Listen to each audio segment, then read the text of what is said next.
All right, hello and welcome to the eVenture Family channel, and welcome to our part 2 of our drive up here to Okemo in our Chevy Equinox EV. So we made it up here last night. We've been charging overnight thanks to this nice Blink charger, and we actually just ticked over about 2 minutes ago perfectly to 100%. So I've had the climate running in here. Yeah, you can actually see some of the steam coming off the top of the car here. That's interesting. So we are all ready to go. We're gonna go head toward the mountain. We are gonna go shred the gnar. And I think we're about all set.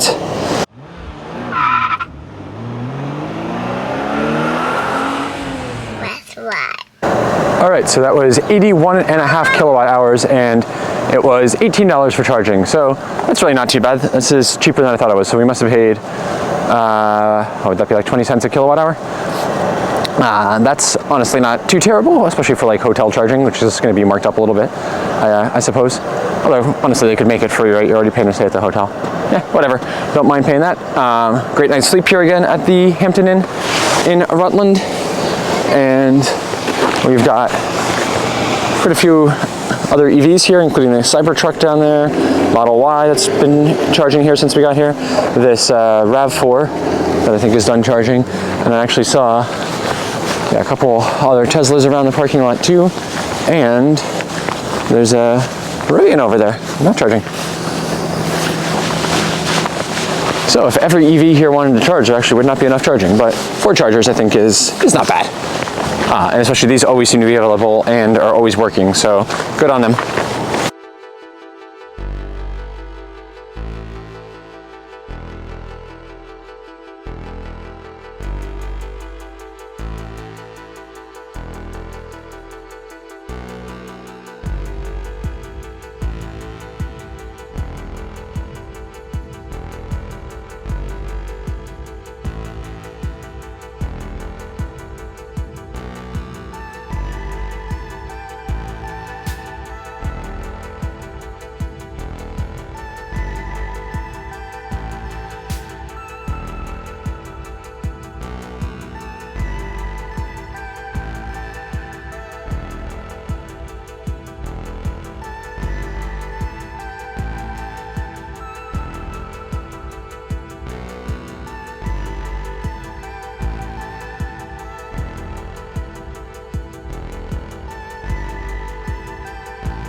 Oh yeah, look at that's really like you. That's much smaller than I would have thought. Yeah, all of the EV spots are blocked. Interesting selection though today. EV9. Yeah, Rivians. At least it's better than all the Model 3s and Model Ys from last time. Alright, we're gonna go find a spot to park. All right, so we are just wrapping up here at Okemo. We're heading out here through the parking lot with our in our Equinox, and I just plugged in to go home, and we're gonna need to stop. It's actually giving us 2 stops. So one at Tesla in Glenmont, New York, and then another one somewhere further down. But I think we're gonna try to make this a one-stopper. We'll see. The charging curve in this is so flat that as long as we're not charging past like 75%, it almost doesn't really matter. So doing one deep charge might just be better for us. With little man back there who I think is not going to want to have to stop 2 times. So we'll see. We have so much food left over. We have so many snacks we didn't get to that I'm not even sure we're going to need to stop for food. But we've got a 5-hour drive ahead of us now, which I'm not looking forward to, but it's all right. Oh, but No, 2 hours. 2 hours for now until charging, yeah. 5 minutes. Yeah, so we had some flurries come down today, but nothing really sticking, and if anything, it's just a little bit of icy roads, so I'm glad we have all-wheel drive here in the Equinox, because last night especially, it was quite helpful. So I don't think we're going to be dealing with too much like severe winter weather here, but hopefully get some more snow soon, because the snow that is here is getting that really gross, shade of black now. Grayish, brownish black. So some fresh stuff here would be nice. All right, let's get going. So I think it's really interesting which roads here have Super Cruise available. So as you saw, we had some of these small 1-lane back roads that had it available. Then we've had parts here where it's like a 2-lane road and it's not available because it's not mapped there. I don't know, just odd that which ones did get mapped and which ones are not. Here's our route, and basically, in order for us to get there, it has us stopping at Tesla SuperCharger in Glenmont, New York, followed by one in Mahwah, and that's a decent enough plan, but that much charging seems a bit crazy to me. So instead, I think we're going to do... Alright, so I just changed this now and instead added in manually the apple green one at the rest area that we did on the way up here, because I know that that's not going to involve much of a detour or anything, and it worked decently well. I think I'm going to do that one. I really don't think that we're going to need to do this other charge at the Tesla one, but we'll see.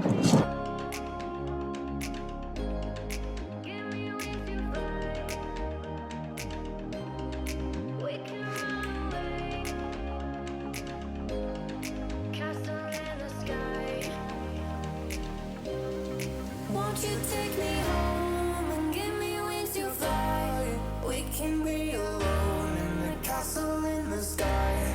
We can run away and leave this world behind. Please just take me home to a castle in the sky. Castle in the sky.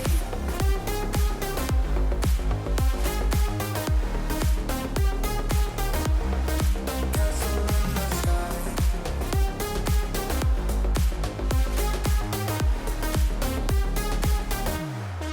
Won't you take me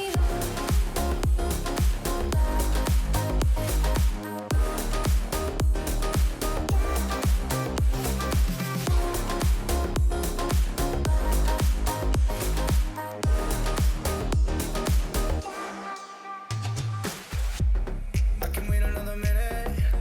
I can wait another second to be with you for an eternity.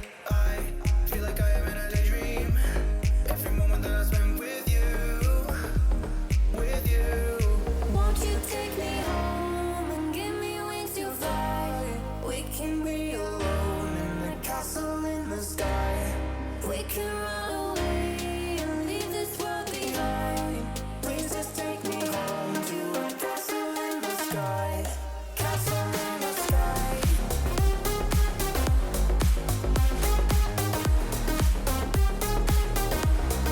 Castle in the sky.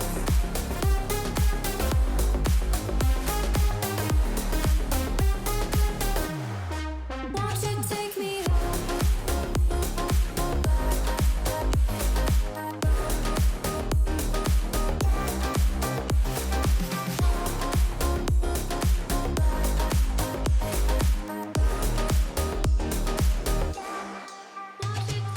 All right, we just passed the Tesla SuperCharger here in Gansevoort. I was going to say Gansevoort. No, we didn't charge yet, but so we are 21 miles, 22 minutes, and I guess about 11% from the charger that we are going to go to. And so my strategy here, instead of stopping at the Tesla one, which is definitely convenient and not too bad, and the pricing is a lot better on that one than the apple green one is, but I figured if we get, drive an extra 20 miles, that's 20 miles less like on the top of our charge that we have to worry about, if that makes sense. So basically our problem is this car charges so slow after about 80%. Like when we got to 90% the other day, it was saying that it would take 2 hours at a fast charger for it to go from 90 to 100%, which is like the same speed as level 2. So instead of doing that, we don't want to end up at that high percent. So we're basically going to stop at 80%, which means if we get to this charger later and are lower down in the pack, we will have like a larger range basically that we can charge before hitting that 80% kind of ramp down. So that's the thought. We'll see when we get there. I think it's going to be a relatively deep charge. We might need to go all the way up to something like 80% to then try to make it back home. I forget what percentage we arrived there with on the way back up, but we had left the house at like 100%. So I think we might have gotten there with like 20, 27, something like that. So if that's the case, then we should be good as long as we have like 70 or more percent. But I'm going to let the route planner in here kind of figure it out. All right, but we have been enjoying the ride here in the Equinox.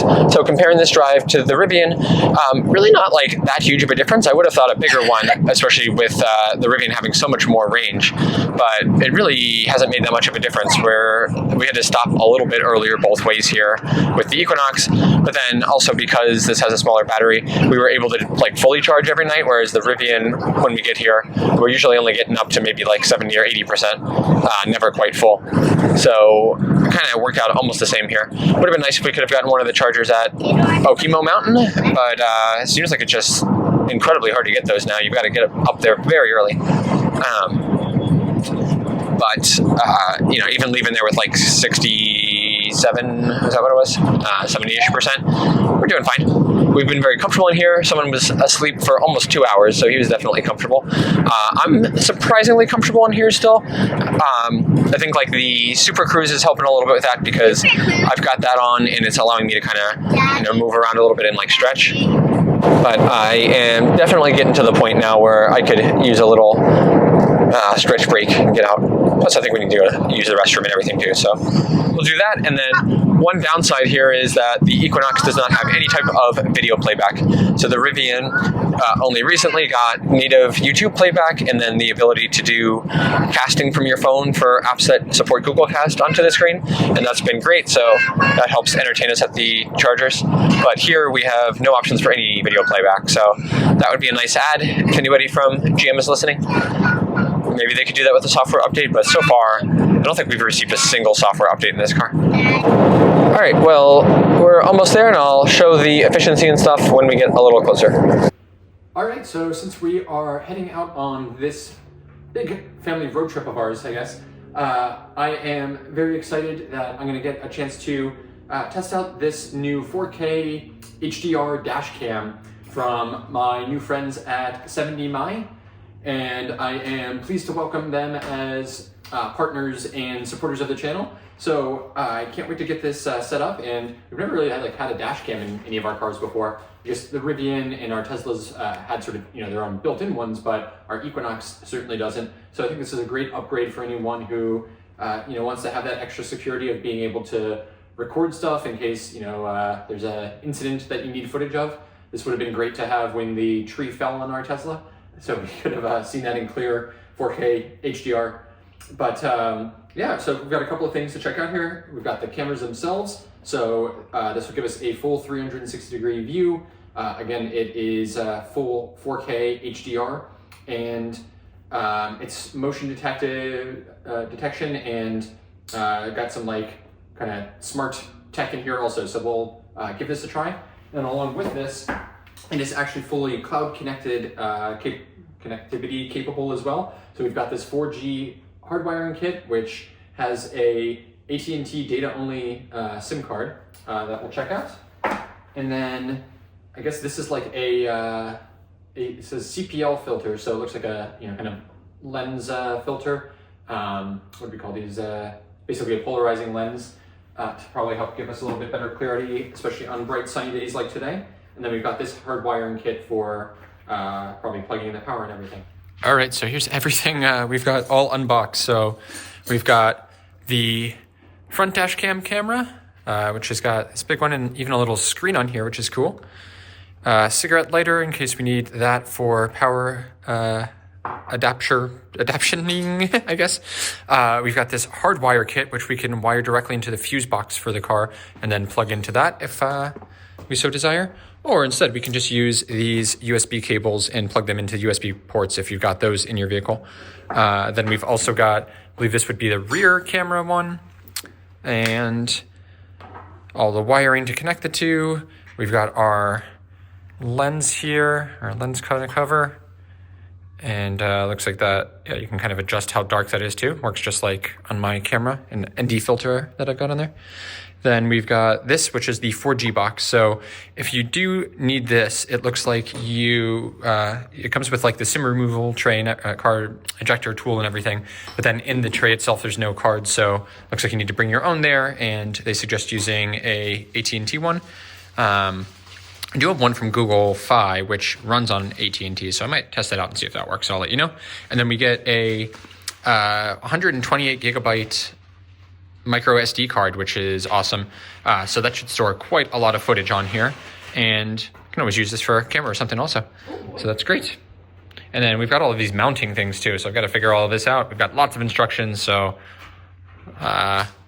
flash forward now to see this installed. All right, so we are here in our Chevy Equinox EV, which does have a fairly nice camera for reversing and stuff. I mean, it's very dirty right now, so a little hard to see, but it is good. And we've got front and rear, and you can do like this overhead one.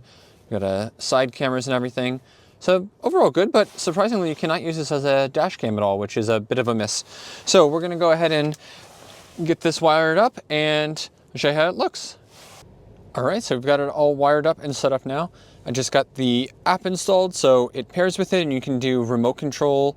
You can even view it remotely. You can also take pictures and save them, and there's a bunch of other nice features from there too. So this is nice to have, you know, some like remote security also. So we're basically getting like all of the features and functions here that we have like from the apps in our Rivian and used to have in the Tesla here in any car. Now you do need this to have an internet connection, so either you need to be able to like pair this to a hotspot in your vehicle if it's got one like we do here in the Chevy, or you'll need to do hotspot on your phone or park it somewhere that you have Wi-Fi, or you can use the 5G hotspot optional accessory as well. So that's pretty cool.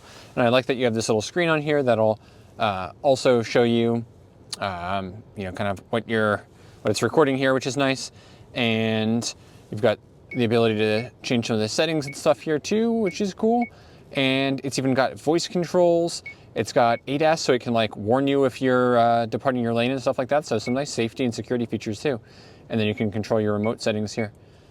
All right, so we've been using this now for a little while, and I'd have to say the quality of this is great.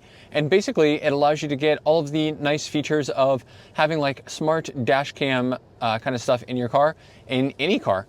So definitely recommend this. If you are interested in picking one up, you'll find the link down in the description below. Make sure to use that to get the best price available and also to help support the channel here. These things definitely do add up and help me keep making these videos and bringing all of our awesome electric adventures to you. So go for that, and thanks again to 70mi for sending this over for me to check out. Oh, are they not working? Uh-oh. 1 minute. All right, well, this is no good.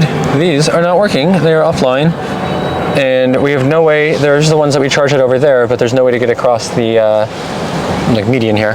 So we are stuck, and now we're going to need to figure out somewhere else. We have 18%. So I guess we're gonna start driving and let the car figure out, but I think we can make it to some Evolve New York ones a little bit down the road. All right, so new plan. Luckily there's another Evolve New York one down at, I think it's exit 20 How many minutes? here. We are 15 minutes away, 15 miles. We're gonna get there with 6% left, so it's getting a little bit scary, but I did just check PlugShare. PlugShare did correctly show that the one that we were just at is offline, at least on that side of the rest stop. And it shows that this one is up and working, and people have checked in like today, so I think we should be fine. It's just like not really much around there, but I've actually never noticed this one before either, and it is like the next exit down for where we turn to go to Hunter all the time. So it would be good to actually know that this one exists, so I'm kind of glad we're making it here. Okie dokie, here's our efficiency and trip stats since we left Okemo. 144.6 miles, 2.8 miles per kilowatt hour, and we regenerated 13.2 miles. That's pretty cool. And here's the chart over the last 30 miles. Nice. I've been doing pretty well. That is not too bad efficiency-wise. All right, we are here at this Evolve New York charger, so powered by Electrify America. So if you're wondering if the NEVI funding accomplished anything, yes it did. These are good to have, and as you can see for us, this is pretty critical infrastructure, so glad this is here. All right, let's get charged in here.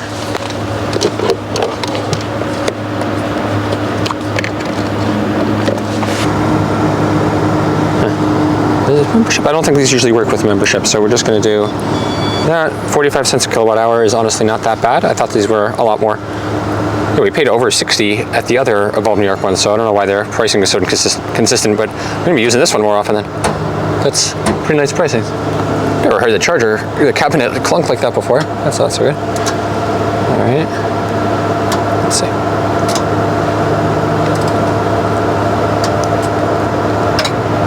Did I just stop it? Oh, no, we're still good. All right, we are charging so slow. All right, let's see, make sure we at least get over 100 here.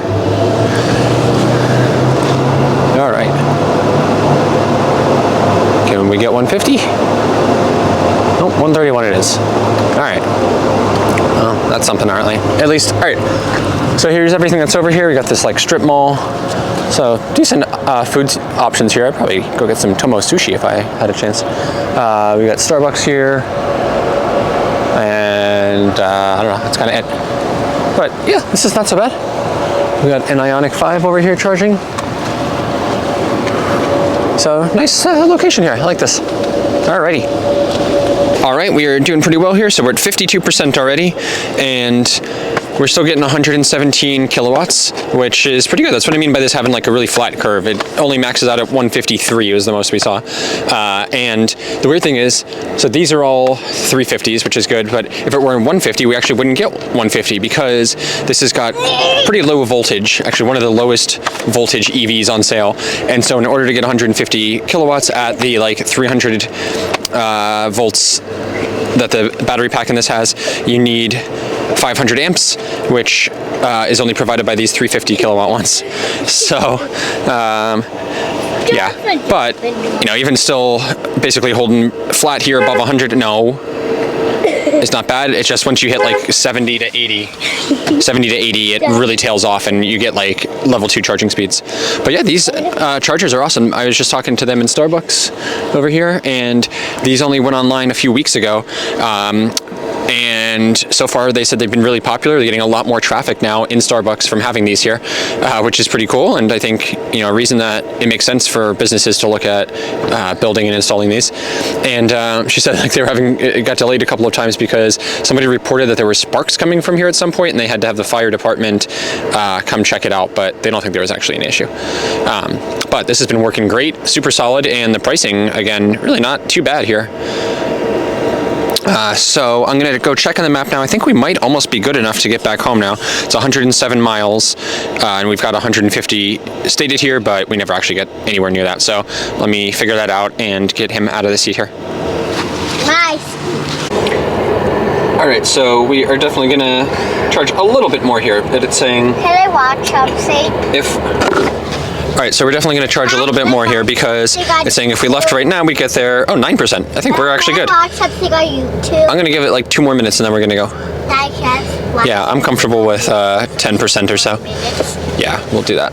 Dad, can I watch something on YouTube for... All right, 11% estimated state of charge on arrival. I think that's good. And we hit over 60% now, and we are, oh wow, we're dropping like crazy here, charging wise. So I guess 60% actually is where you want to stop charging. Because we're at 85 now, 84, and it's just going down and down and down. All right, I think that's gonna do it. Let's get unplugged here and we'll get going. 62, all right, perfect. So there we go, $23.40. Not too bad. This is a lot more affordable than the Rivian, just because of the efficiency and how big the battery for that is. Plus we were paying a lot more for those charging, so I remember those we would pay like $60 sometimes.